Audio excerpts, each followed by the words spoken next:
What's going on, everybody? Onorato and Miller, Chris and Ash getting you ready for Final Four weekend. Live on a Wednesday night, if you're catching us on TV, Saturday night on My 4, Sunday morning on News Channel 13. You know some of the results already, but we're going to go through the games here. Chalky Final Fours, Ash. 7 1s and a 2. Yep. And the 2's UConn. But this is, I'll tell you why I love it. There are people who are going to be out there hating the fact that it is the way it is, but I absolutely love it for college basketball. We are 1 week into the Major League Baseball season. I am standing firmly on the panic button. Oh, okay. I thought you were going to say you're standing firmly with your brutal pick. Start for the Atlanta Braves. Unwatchable baseball from them. Torpedo Bats, though, thankfully, have stolen all the headlines. Nobody's really talking about a winless team. They're talking about the Torpedo Bats. We'll get into that on Onorato and Miller. Dax McCarty, who played 19 years in the MLS, is now an analyst with Apple TV. He will join the show. And we'll talk to Albany Patroons head coach Derrick Rowland. Let's get going.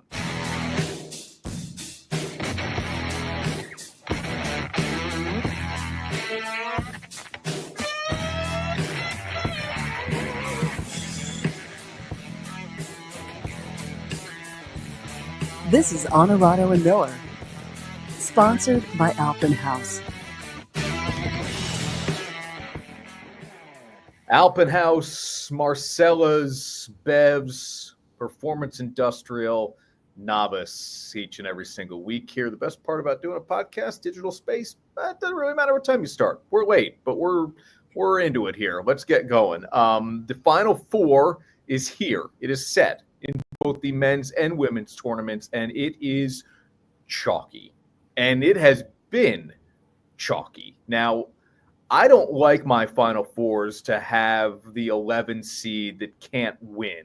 Right. So you're telling me I get Duke and Houston, the number 1 offensive team and the number 1 defensive team all season long, and then Florida and Auburn, the team that's been number 1 basically all season long in the rankings in Auburn, and the team that won the SEC tournament, which is the most difficult and deepest conference in America. Yes, sign me up for that. People overblow the need or desire for a Cinderella story every time we get into the tournament. You want a 15 to beat a 2 early? Cool. A 12 to make it to the Sweet 16? I'm in. But when I get to the Final Four, Ash, I want the heavyweights here. I want the best players, the best teams, the best coaches, and I can't wait for Saturday night. A win or two. It is always kind of like put somebody on the map. Kids get recognized who don't otherwise. Coaches get new jobs for stuff like this. I want to win in the first round, maybe a win in the second round. I don't even want Cinderellas in my Elite Eight. Like a few years ago when maybe even, was it last year? I mean, we had teams in the Final Four and the national championship game that I was like, oh my God, this isn't even fun. It's not even fun. This is the best possible scenario. Everyone wants the storylines in the first weekend, first 2 rounds, and then everyone wants the best basketball teams. This was maybe the most predictable tournament in a long time in terms of like who's going to be left standing at the end. It felt like everybody and their mother was saying the ones are all coming out of these brackets, with the exception of like, I think I threw a Tennessee in because I wanted to be different. I think pretty much everyone knew the best 4 teams were the top 4 seeds, and they were going through. Let's revisit it here. Yes, I had Michigan State's my one team that didn't make it, Duke, Houston, Florida in, and you said it, Tennessee's the one team that you had predicted to make it that didn't make it. And, look, I understand there are going to be people out there, and Ash, you know this. Syracuse was a 3 the year they won the national championship, I believe.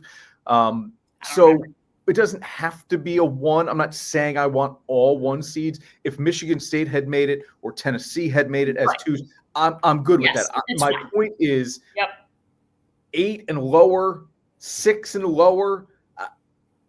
I don't need it unless that team is so poorly seeded because they had an injury and now their star is back. You get where I'm going here.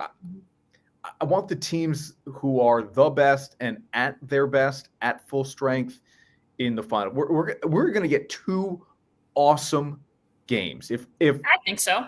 If one of these ends up 10 double digit, I'm going to be very surprised. Houston is so good defensively, and they shoot the three so well. They got three guys who shoot it at better than 40%. They shoot us at 42 as a team. This is a good Houston team that most people probably don't know all that much about. And yeah, of course, Duke is going to get all the headlines with Cooper Flagg. Yes. And they're so good offensively. And they play good defense. I think we're going to get two really good ones, Ash. Yeah, I think so too. I think if there's a double-digit game, it goes in Duke's favor. But just looking at the numbers for me, and I understand Duke and Houston are built very differently. They're two very different teams.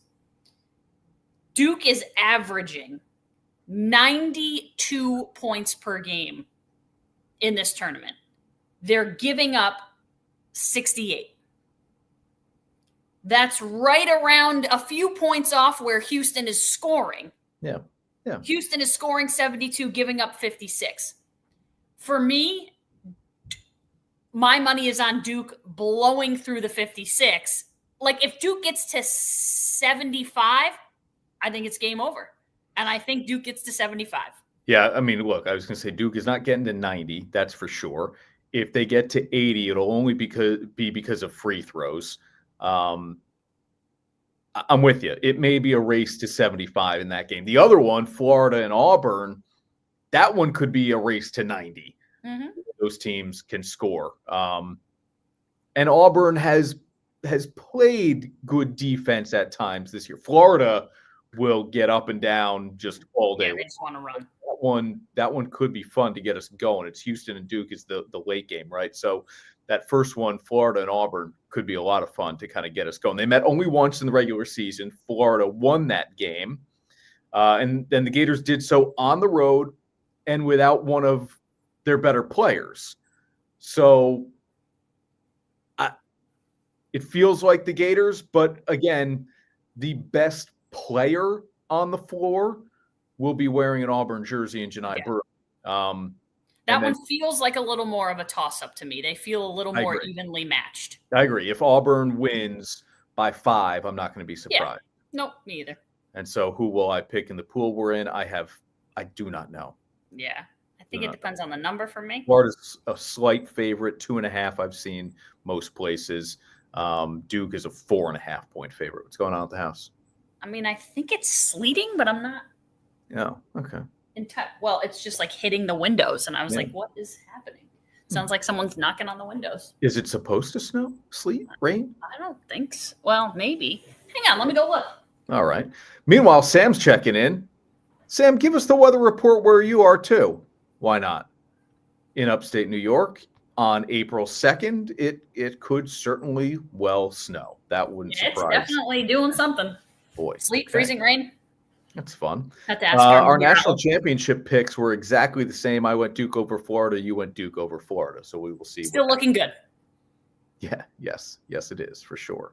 Again, we said at the top 7 1 seeds, 1 2 seed out of the 8 teams in the men's and women's tournament, making it all the way. And go ahead. I'm sure we'll get into it. Okay. UConn all the way. I am not taking my foot off the gas for UConn. South Carolina has looked vulnerable. Yeah, you did pick UConn. You knew I liked UConn even with Juju. Once she went down, that was a cakewalk for them. Yeah. Yep. I think it's UConn. Yeah. And UConn is the heavy betting favorite. They're minus money in Las Vegas to win the national championship. Amazing. Duke is a slight plus, 105, I think, to win it. Yes, I'm suited up and ready to go, Sam. And Sam says it is sleeting. Yeah, there you go. Okay. Also in Malta, so we're in the same part of town. I hope we get UConn, South Carolina. I do too. It's crazy. UCLA is the number 1 overall seed. Mm-hmm. They are a 10.5 point underdog to UConn. That's wild.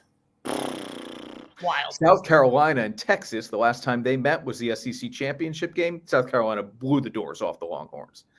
Probably not going to happen again, but South Carolina should win. I just thought the number on UConn UCLA was very surprising. I mean, it's not like the Huskies have an answer for Lauren Betts inside, but when you have Beckers and Fudd going the way they are, the guard play. I just don't see any way we don't get UConn, South Carolina, and I hope that's exactly what we get. That's a Sunday afternoon tip, which is really nice. At 3:00. Hello, thank you. As opposed Feels to like Beckers is on a mission. Already has said she's going to the draft. Has put it all out there. What better way to motivate your teammates than to say, this is my last ride. Let's go. And look, for all the uncertainty or is she ever going to? I mean, she looks now like the player pre-knee injury. Sometimes these things take a little time to get back from. Go ahead. What? No, nothing. Oh, your face was showing me you had something there. No, I think they're. Listen, on a mission. Huskies on a mission. And I don't like the Huskies. I'm not a Huskies person. This is a team for some reason that I feel like I can get a little bit behind. Yeah, I agree. They haven't won since 2016. It just seems so unbelievable. Okay, so it's been a while. Now, if it feels more recent, that's because the championship in 2016 was their fourth straight. So did they beat Syracuse in that one? In that run, they did. I don't know that it was exactly 2016, but in the run. I was going to say they crushed us in the title game one year. They did. I mean, beat us by 30 in a championship game. Yeah, they beat Notre Dame in back-to-back national championship games in that stretch as well. That was Stewie. Stewie went 4 for 4. 4 most outstanding players in a Final Four. I mean, no one will ever do that again. And she may not be the best player to ever come out of that program, which is wild to think about. Yeah, I mean, she's darn close. No doubt.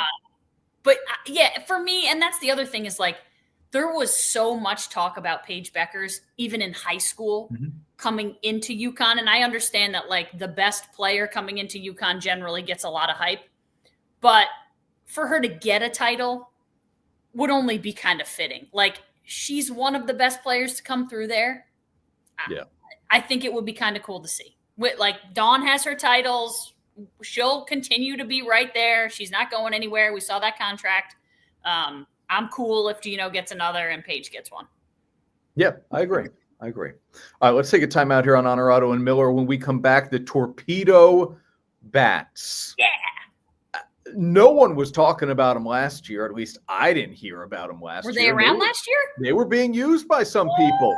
Oh. I'll tell you who, and when I say who it was and when he was using it, it will make all the sense in the world to you. Okay. Now that more guys are using them, and the Yankees hit so many home runs in their opening weekend series against the Brewers, everybody is talking about the Torpedo Bats. And all some the people drama. have an issue with them. I do not. We're back right after this on Onorato and Miller. Grab the family and get on the water in style with a Barletta pontoon featuring the power of a Mercury outboard motor. You'll be slicing through the waves with a smoother, quieter ride, leaving you to relax and soak up the sun. Whether you're cruising with a family or tubing and skiing, Barletta and Mercury will give you the best ride on the lake. With their unmatched reliability and refined performance, Barletta and Mercury won't let anything hold you back from having a summer you'll never forget. So don't wait. Stop by Alpenhaus Boats and start your next adventure today. Check out our great selection on Route 30 in Amsterdam and online at alpenhausboats.com. I'm Jeff Ukelek. I'm owner of Bevs, and we're a beverage center in upstate New York. You're just going to have that wow component when you come in, wow, look at this place. It's bright, it's clean, it has everything that I need. Consumer is king. Be able to provide them a friendly environment and a place to shop, no matter where they are, whether they're down here in Saratoga or whether they're up in Queensbury. You're always going to get the same experience when you shop at Bevs. At the end of the day, if you walk in these stores, you're going to see a lot of people that have a lot of pride. And now, back to Onorato and Miller. Sponsored by Alpenhaus.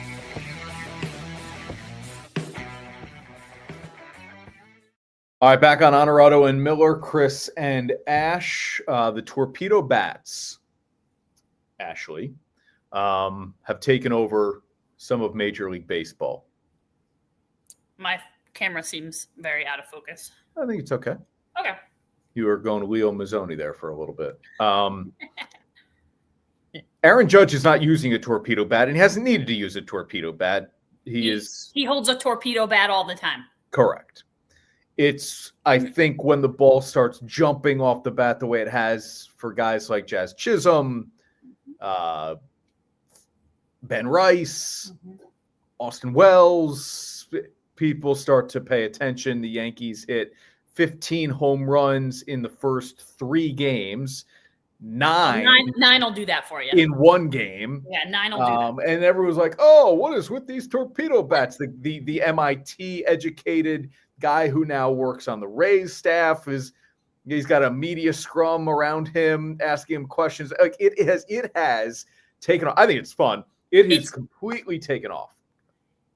And it's because it's the New York Yankees. There is no other reason.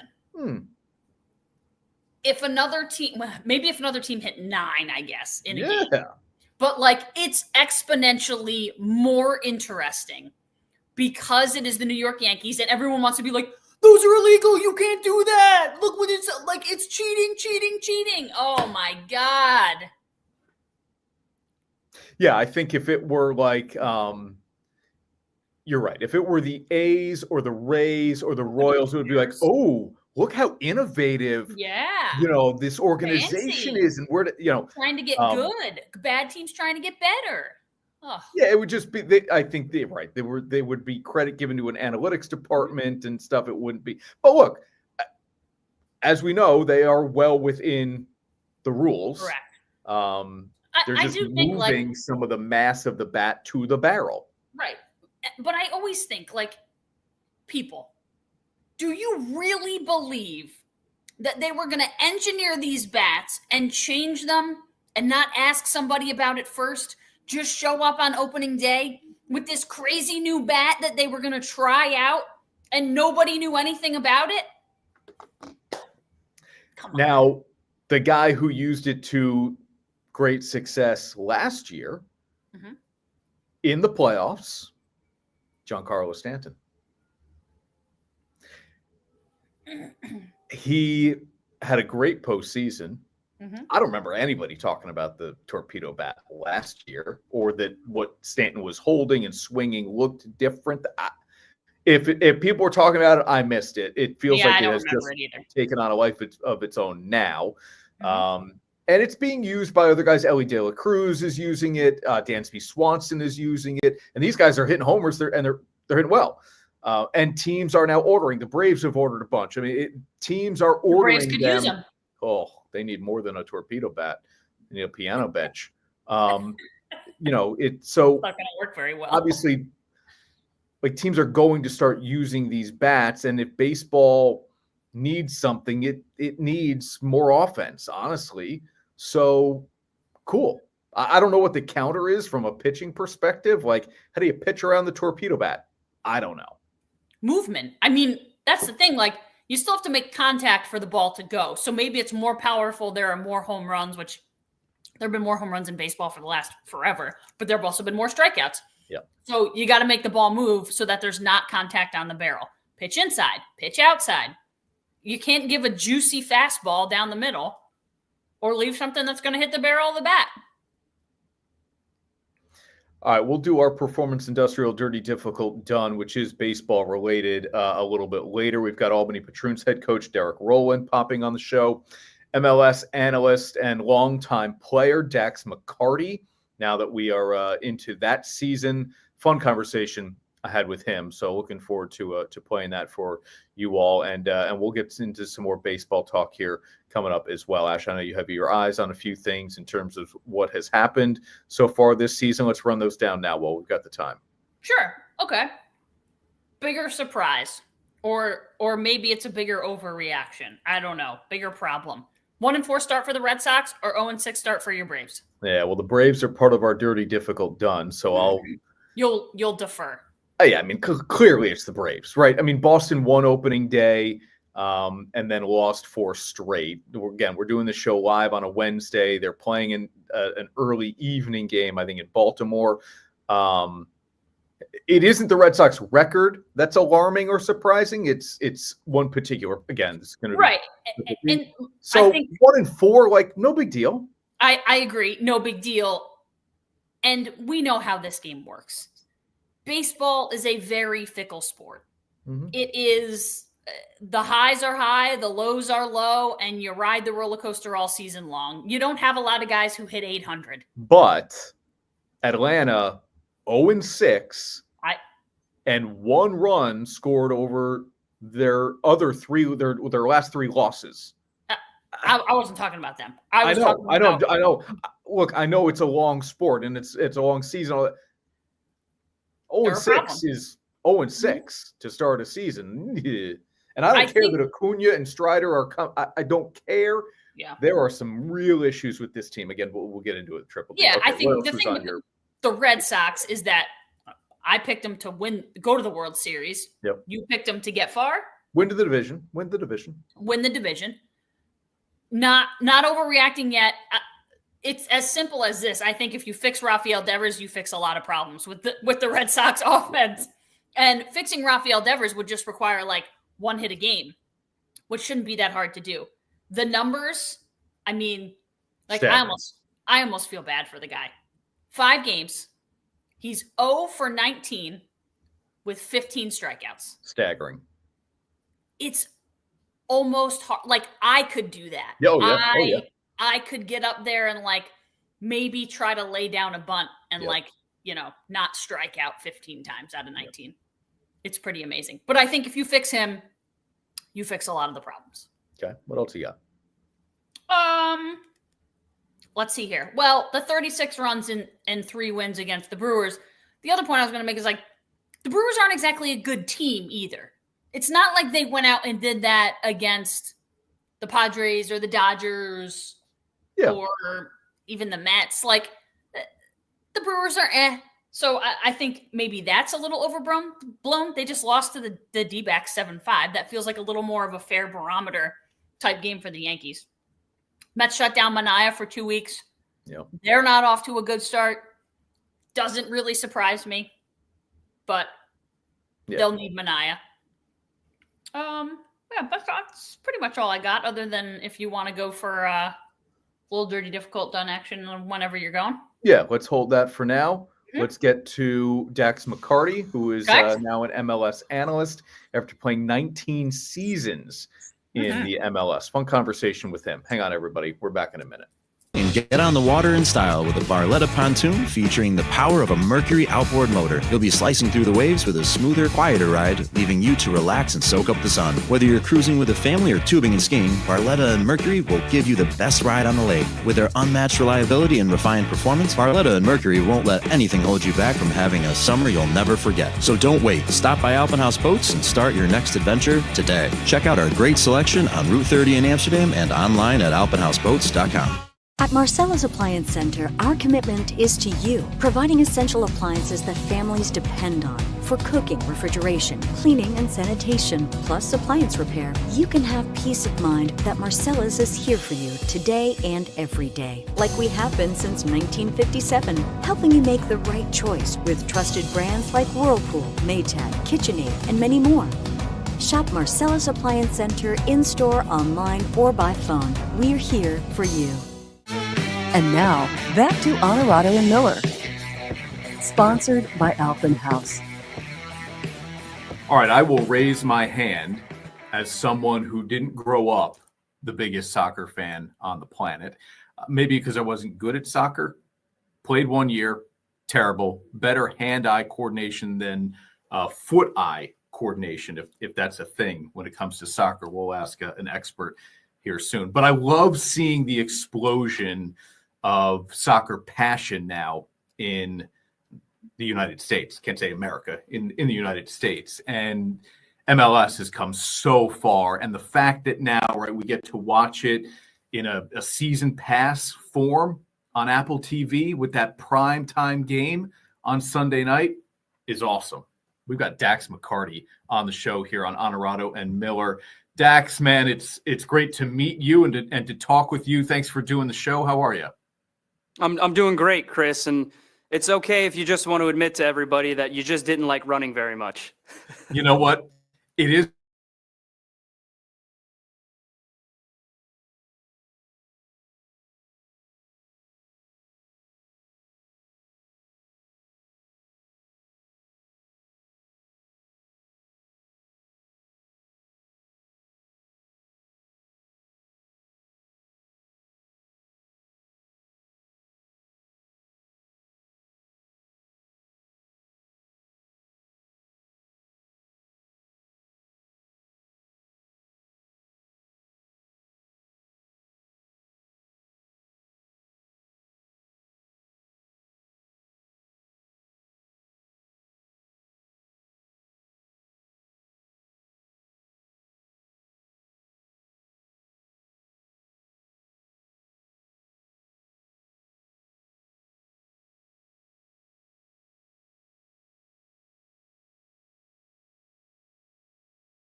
Water in style with a Barletta pontoon featuring the power of a Mercury outboard motor. You'll be slicing through the waves with a smoother, quieter ride, leaving you to relax and soak up the sun. Whether you're cruising with a family or tubing and skiing, Barletta and Mercury will give you the best ride on the lake. With their unmatched reliability and refined performance, Barletta and Mercury won't let anything hold you back from having a summer you'll never forget. So don't wait. Stop by Alpenhaus Boats and start your next adventure today. Check out our great selection on Route 30 in Amsterdam and online at alpenhausboats.com. At Marcella's Appliance Center, our commitment is to you, providing essential appliances that families depend on. For cooking, refrigeration, cleaning, and sanitation, plus appliance repair, you can have peace of mind that Marcella's is here for you today and every day, like we have been since 1957, helping you make the right choice with trusted brands like Whirlpool, Maytag, KitchenAid, and many more. Shop Marcellus Appliance Center in-store, online, or by phone. We're here for you.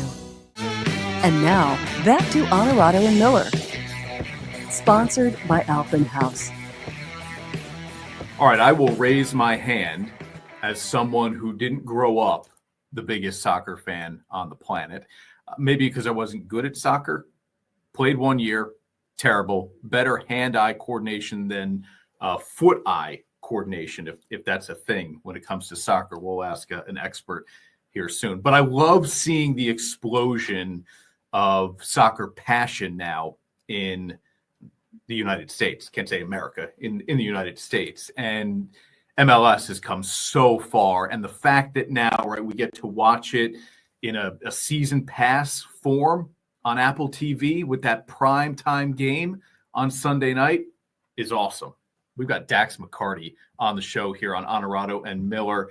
Dax, man, it's great to meet you and to talk with you. Thanks for doing the show. How are you? I'm doing great, Chris, and it's okay if you just want to admit to everybody that you just didn't like running very much. You know what? It is funny. Although I've said to other athletes who were like track athletes or cross country, I would always say, like, your sport was my sport's punishment. When I showed up late to basketball practice, the coach said, run. I can't imagine that wanting to be what I'd sign up for every single day. But you're probably right. There was probably part of me that was like, why am I doing all this running? There's only one ball, and I don't get to score much. But it really is the truth that I just wasn't a good enough athlete. That won't shock anybody who's watching this show. All right, Dax, you played in this league for nearly 2 decades, man. I mean, you came in, 10 years after MLS started here.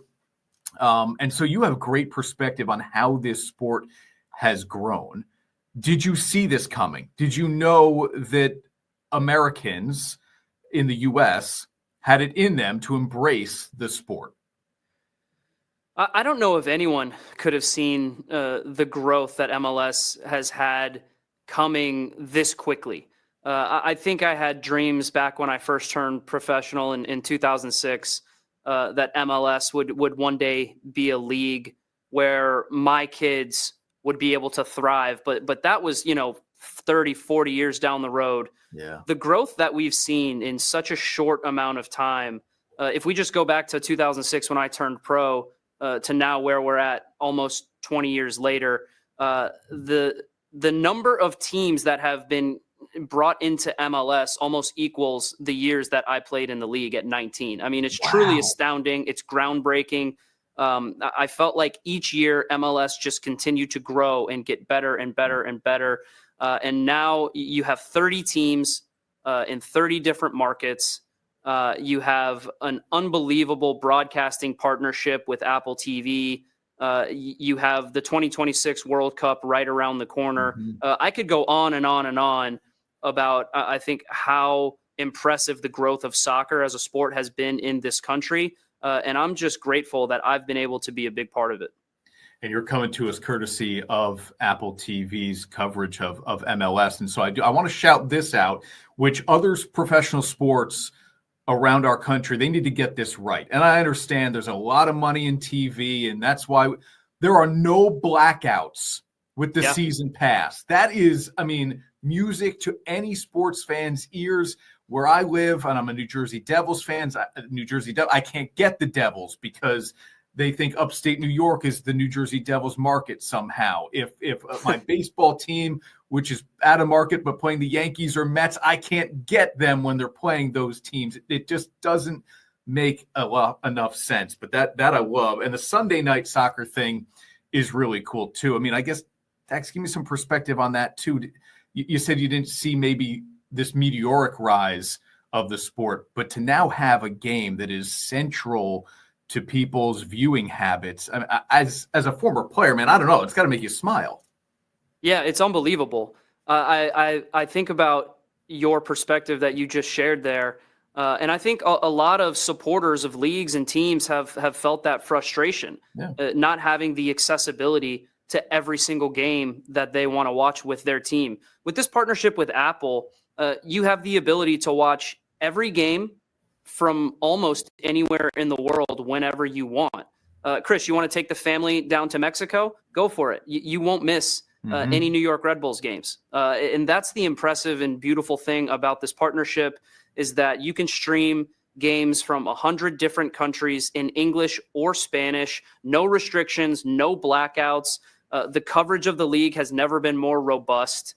You have myself and my colleagues on MLS Season Pass who will give you an hour-long pregame show heading in to all of the games on Saturday, a whip-around show that's pretty groundbreaking called MLS 360, where we take you into every single game going on in the league at that time. We let you hear the broadcasters. We do player profiles. We give you analysis of what's happening in real time.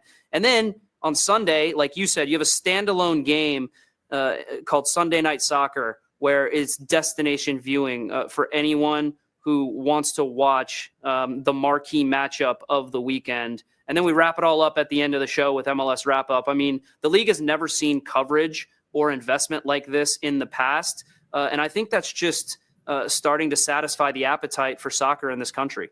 All right, let me tee up the obligatory Messi question here. Look, I'm a fan, so I'm not even throwing shade at the fact that we're going to talk about this guy. Beckham was a big deal because of the name. But I think we all recognize the point in his career in which he came over to play MLS soccer. Messi's a guy who just seems like, I don't know if the clock is ticking. Every time I watch him, I think this guy is still incredible. How big of a draw is he to even just the casual fan that puts MLS and Miami on the map? Yeah, well, it's hard to overstate his significance in his signing in terms of where MLS is at right now. It wouldn't be out of line for me to say that this is the biggest signing in any sports league in history. And you mentioned Beckham, you referenced Beckham. David Beckham was the catalyst for MLS to usher in a new era of soccer in this country. Lionel Messi is the exact same thing. He's ushering in a new era of soccer in this country. I think we're just on the precipice of what we can see from Major League Soccer, especially with the FIFA Club World Cup happening this summer.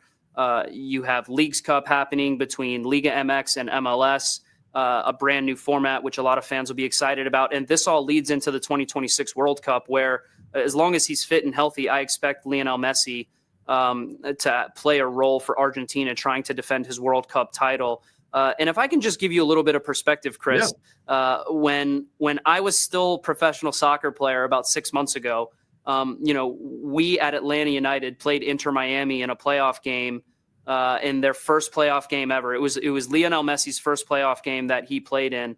That was the most watched sporting event that Apple has ever had on their platform. So it's hard for me to overstate the significance of Lionel Messi coming to Major League Soccer. He's appointment viewing. Every time he's on your screen, he's must watch because he is getting a little bit older. And it's almost like Michael Jordan and like Wayne Gretzky. When these guys get towards the end of their career, you want to really watch and appreciate everything that they've been. And the fact that he's doing that in Major League Soccer is truly unbelievable for the sport in this country. Yes, savor it. Savor it. That's what we tell people. You are second among all field players in total games played in MLS history. Incredible. You played for the U.S. men's national team. You were part of the 2008 Olympic squad. And now you're calling games on TV. Is there anything in this sport you haven't done that you want to do? Yeah, I know, Chris. I mean, the viewers would probably look at me and find that hard to believe. But truly, I mean, that's the beauty of the sport in this country. That's the beauty of soccer, is that, you don't have to be the biggest, fastest, strongest, most athletic guy to be able to play. I think it's extremely accessible for kids. But the one thing, Chris, that I definitely can't do and that I dipped my toe in a little bit and just realized it wasn't for me is coaching. And so, I leaned more heavily into the media side. As you can probably tell, I talk a lot. And so that tends to really lend itself to being good TV. But I love the game. I love the game in this country. I love what Apple is doing for the game in this country, especially the access it's providing people. And I really enjoy breaking games down and hopefully letting viewers see the game from a different perspective in how I analyze the game. All right, a couple more for you here before I know we have to let you run. San Diego is now in. What do you expect to see from MLS going forward that fans should get excited about? Yeah, San Diego is the 30th team in MLS right now. A truly wonderful market. They've had a great start to the season. I think that the parity in this league, the quality in this league is at the highest level that it's ever been. If you support a team, your team always has a chance to win. I think that's the beauty of MLS, is that it's not like other leagues and that you see 3 or 4 teams competing for a title every single year, right? And so in MLS, I think that every single team will go into the season believing that they can realistically win a championship for their supporters and for their club. That doesn't happen anywhere else in the world. That's truly unique to MLS and American soccer. As far as the next frontier of MLS, it's just continued growth. It's making sure that the best players in the world want to come and play in Major League Soccer. And I think with the dedication from ownership, the dedication from great partners like Apple, I don't see any way how Major League Soccer isn't being talked about as one of the best leagues in the world in the very near future. All right, and last thing, I'm going to put you on the spot here. If somebody has never been to an MLS game before and they can only go to one to really where you try to sell them on the game and the experience, what stadium and city are you sending them to?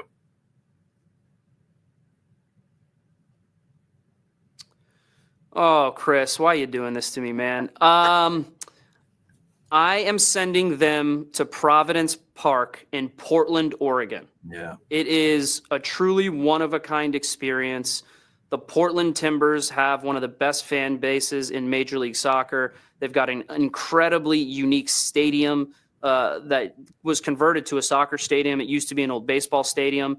The Timbers Army is one of the best supporters groups in the league. If I had to send anyone anywhere for their first Major League Soccer experience, I would probably send them there. But I'm going to cheat a little bit and give a special shout out to Nashville SC, one of my former clubs, who has a 30,000 seat, beautiful, brand new soccer specific stadium called Geodis Park, which is state of the art, and LAFC. LAFC, what they've done in their short time in the league has been absolutely incredible. So I cheated and I gave you 3. Well, it's hard to argue with any of those cities, let alone the stadiums and the fan base experience. Dax McCarty, MLS Analyst on Apple TV. Great stuff, man. Really nice meeting you and talking some soccer. Thank you. Thanks for having me, Chris. I'm Jeff Ukelek. I'm owner of Bevs, and we're a beverage center in upstate New York. You're just going to have that wow component when you come in, like, wow, look at this place. It's bright, it's clean, it has everything that I need. Consumer is king. Be able to provide them a friendly environment and a place to shop, no matter where they are, whether they're down here in Saratoga or whether they're up in Queensbury. You're always going to get the same experience when you shop at Bevs. At the end of the day, if you walk in these stores, you're going to see a lot of people that have a lot of pride. The great thing about Novice is no matter who you are, they're going to put all the detail in the world into your brand. I feel like they have been a big part of my success, making me feel comfortable. This is Harrison Butker, Super Bowl champion kicker for the Kansas City Chiefs. Claim your crown. And now, back to Onorato and Miller. Sponsored by Alphen House. All right, we don't do a lot of soccer on the show, but, you know, when Dax McCarty is made available, somebody like that, we say, yeah. That was really cool. Sign us up. He was fun. I like that. Fun to talk to. All right, we're not done with baseball, as we mentioned. Let's get into a little dirty, difficult, done. And now, Dirty, Difficult, and Done. Sponsored by Performance Industrial. Bill Miller and his great squad at Performance Industrial. There's never a job that's too dirty or too difficult for them to get it done. The Braves start 0-6. Rafael Devers, you detailed his stats, 0 for his first 19 and 15 strikeouts. But they are not done in 2025, are they? I love that you've turned it into a question. Because Devers is an individual. I was going to make it a statement that they are not done. Okay. But I don't know. Maybe they are. I'm going to say no to Devers. A team struggle is a a little bit more of a concern because you are struggling in many different departments and things just aren't going well as much as you're struggling. Right. And like you could sell me on, hey, Devers is just trying to figure out how to be a DH where he just sits on the bench if he's not up at the plate. And that's different for him. He hasn't done that consistently. He's a third baseman. But the Red Sox have decided to play Bregman there and Devers DH. And so maybe that's why he's off to such a slow start. But you're right, Ash. You look 1 through 9 in Atlanta, nobody is hitting the stinking baseball. And there were guys last year who struggled pretty much start to finish, and they are hitting again this year. And these are guys who are making a lot of money, and they're multi-time all-stars. And I don't know. I mean, something is lost in Atlanta. And so I'm with you. I would say the Braves, they certainly can't be the second favorite to win the World Series behind the Dodgers anymore. Right. And I'm not saying I don't think they're done. I think that anyone who thinks the season is over 6 games in is crazy. But I still think you have concerns. Yeah, no question. Sam points out here, I get it. It was San Diego and now LA, right? 2 of the top 5 teams in that. But if you said at the beginning, if we're 0-3 against the Dodgers, okay, fine. 0-3 against the Padres, maybe a little more concerning, but the Padres are 6-0 to start the season too. So yeah, sometimes it's the way you lose, not the fact that you've lost. Correct. The record isn't as concerning as the way it happens. They just are not hitting. Sam says, yeah, plenty of time to go. You know, the Braves, for some perspective here, and then we'll touch on Devers again. The last time Atlanta started 0-4 was 2021 when the Braves won the World Series. But the Braves only won like 88 games that year and ended up winning the World Series. Last time the Braves started 0-6, 1990. How'd they do? Finished dead last. So, and I think they had the worst record in all baseball. So, you know, you can only lose so many to start a season and climb out of it. Devers, for me, here is interesting, and I haven't seen comments from him that, you know, because he had said when the Red Sox signed Bregman, he was like, third base is my position. Yep. He didn't want to give it up. And then Boston decides, you're going to DH. I do wonder if they'll tinker with him here a little bit and try to get him onto the field and see if that breaks it. Yeah, I was going to say, you have to say to Bregman, like, hey, man, we're going to rest you a day or we're going to DH you for the day. We got to get this dude on the field and get him going. Yeah, I agree. All right, so maybe these teams are not done in 2025. They're just getting going. The Albany Patroons season. Derrick Rowland is, of course, the head coach there.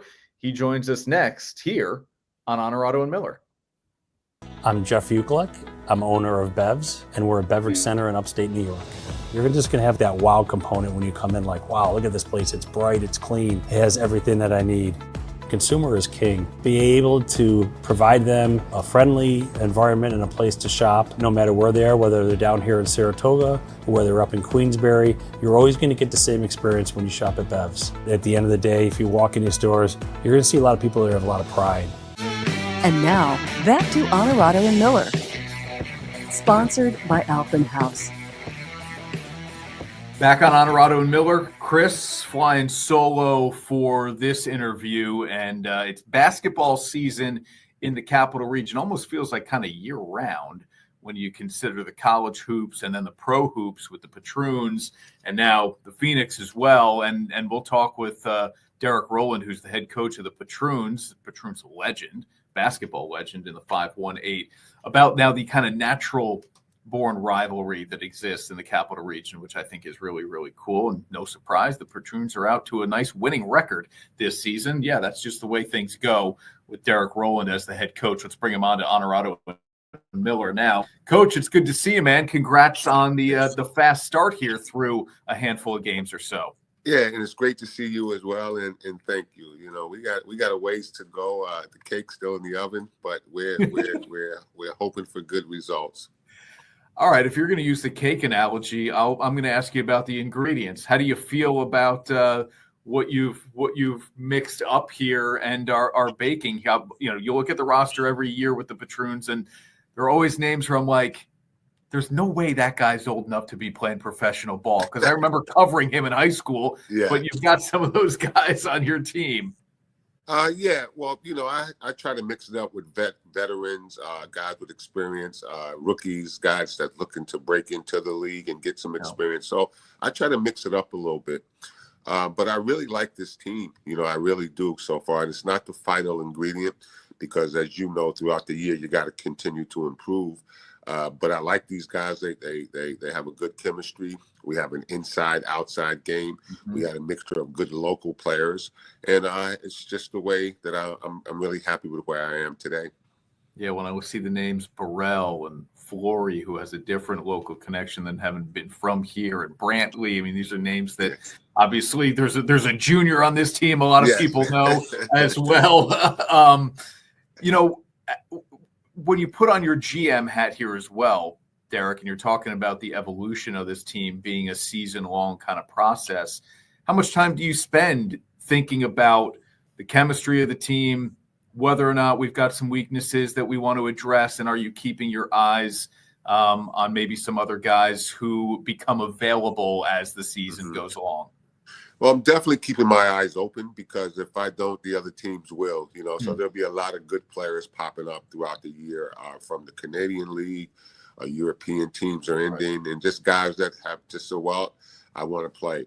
So I keep my eyes open. I just, for me, I try to do things a little differently as the head coach, with some of the local guys. I mean, to have a guy like Trashawn Burrell is definitely a great thing because he's local and he's really good.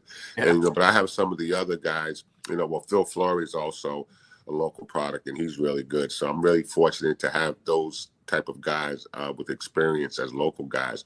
But I also have a couple of young, like the Brantleys and the Marcus Friends and these kind of guys that I'm really trying to get a little experience for and see what they can do. And we'll see how that goes. If that process works out, then it's a good thing. But if not, we'll have to make the adjustments as the season moves along and bring in some guys that I think can help us win a championship, that are ready to help us win a championship.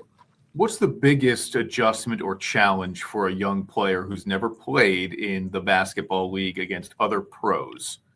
Well, it's the language. We don't have time to teach a lot of stuff. Like at this level, I expect you have already learned some of the stuff that you're going to need to know at this level.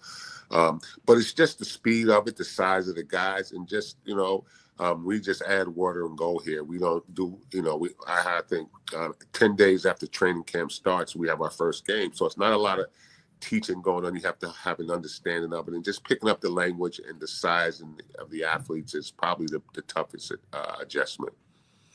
How do we feel about the start here? As people watch this, you'll be getting ready for a little bit of a homestand, and I'll include even just the game in Schenectady, but they're going to go back-to-back games. So after you play the Phoenix on Friday, April 4th, you'll have back-to-back home games the 5th and the 11th, which we'll talk about how you're benefiting vets in the area as well. But just early on here, how are we feeling? What's the ceiling of this squad? Well, I'm feeling really good, and I know that I'm probably, if we're going to say from 1 to 10, I'm probably at about a 7 right now as far as what I think I need to really be successful in the postseason. I'm feeling good. We got some big guys. I really haven't had the beat that I got in the paint now that I haven't had that in the past.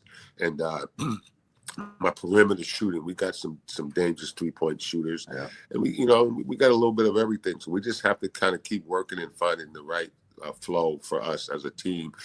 Basically, the toughest part right now is connecting on the defensive end. We got guys that we averaging over 120 points a game, so that hasn't been an issue. Right. But the defensive side of the ball, it seems like every team we play shoots their best night against us because we are the Patroons. We have a target on our back. I think the Armory is a very motivating place for the visiting players. They come in and see the banners, and they see the fans, and they see all the stuff. It makes them, it gives them a little bit more energy, I will say. But, I feel really good right now. It's always a work in progress, and for me as a veteran in this, I really understand the importance of building. Right now we're 4-1, which is pretty good. And, it's just fighting for home court advantage, and getting that home court advantage in the playoffs is going to make a big difference. So we just got to try to win all the games that we can. And I know there's going to be other games where you hit a bump, and that's just part of the process. So how about your How about your internal fire, Coach? You've been coaching for a long time. Obviously, you played for a while. Yeah. Everybody you talk to now says it's more difficult to coach now than it was 10 years ago, 20 years ago. Mm-hmm. What keeps you motivated and invested in this franchise? Well, I bleed green. I'm a Patroon guy from the 80s to the Jacksons, the Dean Mimingers, the George Carls, and the Musselman. So it's just, it was my calling in life. I have to believe that because I've been doing it for so long, and I enjoy doing it. The thing that keeps me going is the ability to help others, to try and help these players get to the next level, understand the game better, and teaching them how to win. I was very fortunate to have a winning career in college, high school, college, and in the pros.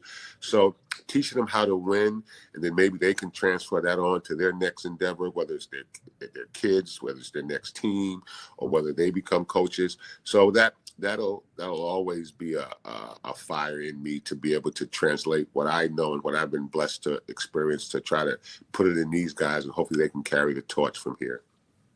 How much does it help basketball in the area to have that direct competitor and rival now when you look across to Schenectady and see the Phoenix there, knowing, hey, we're going to get them a few times this year. The place is going to be sold out, and it's going to be intense. Yeah, it's going to be intense. It was intense last time we played them, but it's part of the process for me. These games are all fun and intense, but the real prizes are in the playoffs, because I know that they're going to be the team we need to beat to get out of our conference and vice versa. So I think it's great. They had a great crowd over there. A lot of Albany fans came over to Schenectady. Sure. I'm sure Schenectady fans will come to the Armory. It's a shot in the arm for us, just to have something like that. People are talking about it. A lot of my former players are there. The head coach is one of my former players. Right. And so it adds a little bit more intensity to the situation. So I'm happy. I'm happy that they were able to do that. It's a big project for them. They did a great job over at that Armory renovating. And so hey, it's a 10-minute road trip compared to a 5-hour drive to some places. So I'm psyched. Are you texting Weish on the side like, hey man, I'll teach you a thing or two the next time we're on the I ain't texting him on the side, man. He's doing a good job right now. He got some good talent there, So they're going to be tough to beat. They got a lot of good players, and they got guys that know how to play. So it'll be a challenge all the way through, and that's what it's supposed to be. Nothing easy. I like the challenges because you learn more in the games that are challenging than you do in the game that you win by 30. So it's all a process for me to get to the point where I think that we can be successful in postseason. All right, before I let you get out of here, I want to point out the great stuff you guys do as a team and a franchise in the community here. April 5th, 11th, and 22nd. Those are all home games for the Patroons at the Washington Avenue Armory, and 100 tickets are set aside for our brave men and women. It's military night. Bring your military ID to the box office before that game. There are only 100 of these. They're going to go quickly. So if you want to go to a Patroons game, tickets are free. Bring your military ID to the box office at the Armory for the games on April 5th, 11th, and 22nd, Veterans Night Out. Look, I know it, Coach, right? You are a 518er, but clearly you all see the impact you can have in this community. I know you're doing other things as well that come before this interview will air. Why is it important for you and the Patroons to be community members? Well, because we are the community's team, and the power of sports when it comes to the elderly, the veterans, our youth. It's very powerful. And for me, to be honest with you, Chris, as a coach, I'm going to win and lose some games, and that's good stuff. But one of the main reasons I coach is because it gives me a platform to have an impact on a lot of people, and to be able to help people and see them through and go to bed after a successful day, whether it's winning a game or whether it's helping the kids or whether it's putting a smile on someone's face, really gives me a good feeling in my life. So I really enjoy that, and being the head coach of the Albany Patroons, such a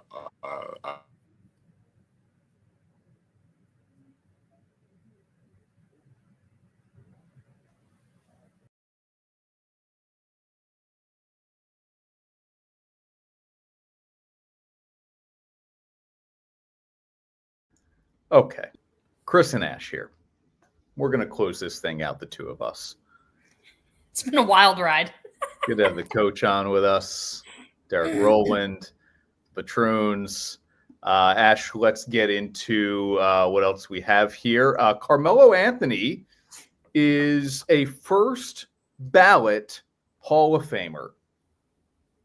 To no one's surprise. He should be. I don't remember. I think he was a 10-time All-Star. Yeah. He's one of the best scorers. That's what they always say. One of the best in scorers league history. Ever. But again, you have to remember, this isn't people who want to knock him for his NBA career. Okay, fine, because he didn't win a title, whatever. And I'm not going to tell you that he was. I don't think he's a top. Well, I better be careful here. He's probably not a top 10. I don't know that he's a top 50 NBA player of all time. Oh, geez. But I think he is, but you never know. Yeah, like we could start naming the names. But he won a national championship as a freshman for Syracuse, the only title that program has. Yeah. And so when you look at the body of work, and he won how many gold medals? Mm-hmm. He was at one point the all-time leading scorer for men's basketball in Olympic competition. So the full body of work, the guy may not be a top whatever you want to say for him in the NBA, but the national championship at Syracuse, the gold medals, the scoring at the Olympics, like all of that combined, yeah, the guy was a slam dunk first ballot, right? Yeah, and listen, if you talk about one and dones, I mean, I will call him one of the greatest college basketball players ever, strictly because of the run that he went on. And I know it's hard to compare like 4-year guys. There aren't a lot of those anymore, but 4-year guys to one and dones. But now most of them are one and dones. He's one of the greatest college basketball players ever. I mean, I'm not going to say he single-handedly brought – that was a very good team. They don't do it without G-Mac. There's no doubt about it. They don't do it without G-Mac. But they don't do it without Carmelo Anthony. I mean, Carmelo Anthony is the number one star, carried that team. You don't win the title without him. There were other players that they needed to make that happen. But one of the greatest college basketball players of all time. That may be their only title ever. Yeah. And he will be the guy who did it. He will also be the commencement speaker at this year's graduation. Oh. I wish I was going. I mean, I guess I could, but yeah, I don't know. Kind of cool. Yeah. I guess you could. Yeah. Quickly here before we have to say goodbye. Yeah. Joker, 61 points, 10 rebounds, 10 assists in a double overtime game. Mm-hmm. And Steph had 52 on 12 of 20 shooting from 3. And he was efficient from elsewhere. I don't even care if it's double overtime. 60-point triple-double. Yeah, it's only the third time in history that's happened. And I think it's good. Luka and Harden also have 60-point triple-doubles. They were 60 on the nose. Jokic is the only guy to go over 60 with a triple-double. Sam also needs a birthday recommendation at a restaurant. Where would you send Sam? Where are we going? Saratoga, Schenectady? Yeah. I mean, I'd send you to... We could keep him close to home, send him to Next Door Kitchen. Next Door Kitchen is great in Ballston Spa. Salevo, if you like Italian, in Saratoga Springs. Excellent. If anyone would like to sponsor the show, we'd be happy to have you. Want to go to Schenectady? We love Scotty's. Scotty's is a great one. Now we're just handing out. Yeah. Yeah. Okay. All right. We're big, we're big into Italian in this family. Yeah, you can never be too into Italian. It's a wild ride sometimes when I'm on the road. So sometimes. That one's on me. It may air, people who watch it on TV may think it's not that wild of a ride when they see it, but good point. We'll find out what kind of TV magic you can make when you get back. We'll see. All right. Thanks for sticking with us, everybody. Watching Onorato and Miller each and every single week or as often as you can. We appreciate it. Have a great weekend. Enjoy the Final Four on both the men's and women's side. We will see you next week.